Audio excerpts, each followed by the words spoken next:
had no idea how people were receiving me as an MC. Like I said, I was quite reclusive, really, you know. Outside of rap, I had other interests, so I wasn't that atypical b-boy who was always in the shows, always at the jams. I didn't know many people in the community. I wasn't someone who was, you know, swapping numbers with people and talking, and that wasn't really me. So if you weren't really somebody in that close-knit, in that HQ camp, then you probably wouldn't have spoken to me or known me. So I had no idea what was going on as far as being recognized as an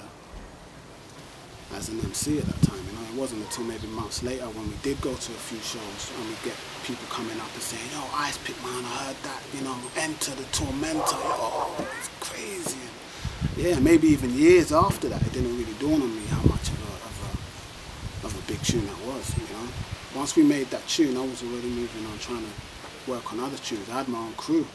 I was in a group called the Zombie Headhunters with B-Boy Scout and T-Money, and we were busy trying to work on our own stuff at the same time, you know. So yeah, Burial came and went. It came and went for me, but it's like anything, man. Years later, people are coming up to you and saying what they're saying about the track, and you realise it's how big the tune was. It's a good feeling. Actually, what I did with Grizzly and Supreme was actually my first material, the first thing that I'd done since Burial and the Brother track. Now, if you look at it, the Brother track I wrote 8 bars. Burial, I think I wrote 20 bars. So for all these years, I've been known for 28 bars. It's not even a full record, you know. So here I am now working with the same group again, all friends, very happy to do it. We worked on an EP called Genocide, and that was really the first track that I had written. I mean, somebody asked me the other day why, you know, on Genocide I make mention of Q-Rock and MCM, maybe in a derogatory sense. Someone asked me why I was out dissing them, and you know, it wasn't a personal thing. For me, I come from a school of battlers. Now, Q-Rock and MCM at the time were doing great work in hip-hop, and Q-Rock especially, he had the kind of energy that I had when he was spitting, you know? He had that kind of ferocious energy, you know, Son of Noise.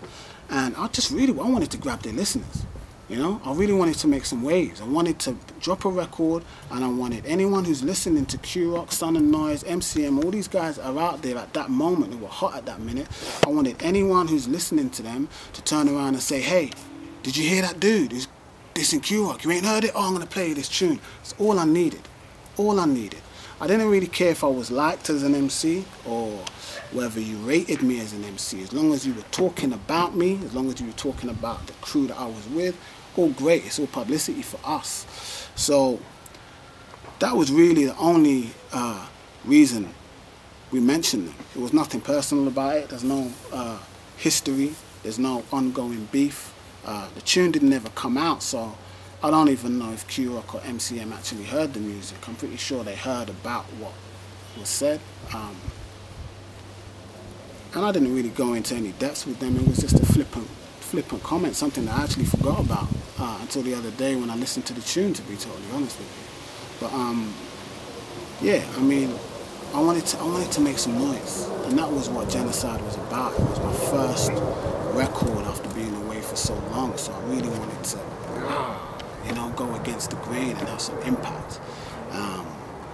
And that's what that was about. And then eventually, as I say, the tune didn't even come out. So we moved on. Me and Supreme kept on working together, and we brought out Phenomenal Criminal, and that was, we did that on our own imprint, the Backbone label. And that was really my first solo release, and really when people got to hear Icepick in the full, really. I have the same opinion of Supreme that I've always had, you know. He is one of the best producers in music, full stop. I don't think it's just a British thing, a UK thing. I think it's a global thing. What he did with Hijack, with the productions from the very first track, completely switched the UK hip-hop scene. The amount of groups that came out, after them with exactly the same formula. The scratch DJs, the energy, the tempo of tracks really helped to define UK rap and give it its own sound, you know, in the late 80s, early to mid 90s. Supreme was still over here when we did, when we set up the Backbone imprint. How was it done? Just like anything else. I'm going to his house, he's playing beats, I'm writing lyrics, and then eventually we got in the studio. Phenomenal Criminal, you know. We also had a track on there with Grizz, Brixton Nights. Two heavy tracks, great tracks for us at the time. And yeah, it put the name out there again, put us out there again, and it gave us some light, and it was a good time. It was a good time working for us. And when you go on YouTube, as I have in the last 6 months, and you see someone making a comment about buying the Genocide EP, not getting much change out of £800, you know, it's time to put the record out. Dark Cheddar is an idea, you know. Dark Cheddar is like the MC that I would have loved to have been if I wasn't me. You know, me, I'm okay, number one, I'll let you into something about me. I don't really like doing interviews. I hated doing interviews throughout my whole career. You know, if you go back, I was never one to do interviews. I hated having my picture taken. I'm a shy guy, right? So here comes Dark Cheddar. Now this is just an idea. And Dark Cheddar is this larger than life, white boy, out there, better than absolutely everybody. Forget chatting to this guy because he's just, he's better than you. To a degree, is a reflection of society today, and probably one of the reasons why a lot of people gravitated towards Dark Cheddar when we released the mixtape. You know, completely hilarious. For me, the Revelation album, the anthology album, really is about closing that era of time on a personal level, you know. We made music that we wanted to bring out, that we didn't bring out, and we have an opportunity now because the whole landscape of music has changed again, you know. So we have an opportunity now to put all of this out. There's nothing on there that's new. We did some, I think there's a couple of tracks on there that I wrote maybe 2003, 2004. I mean, that's literally it. But we've remixed a couple of them, so it still sounds fresh, but you know, check it out and be the judge of that yourself also. But for me,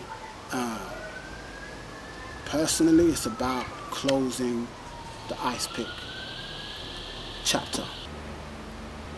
So actually, when I look back at who I've worked with and what I've contributed to the scene, I actually feel honoured to have been able to have been a part of it, you know.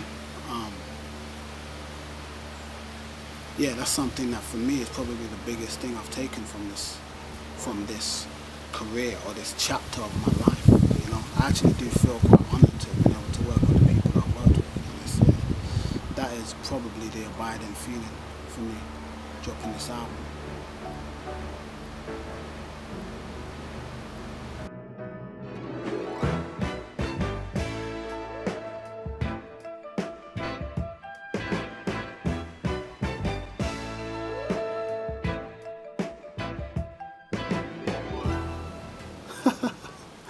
Okay, let me go again.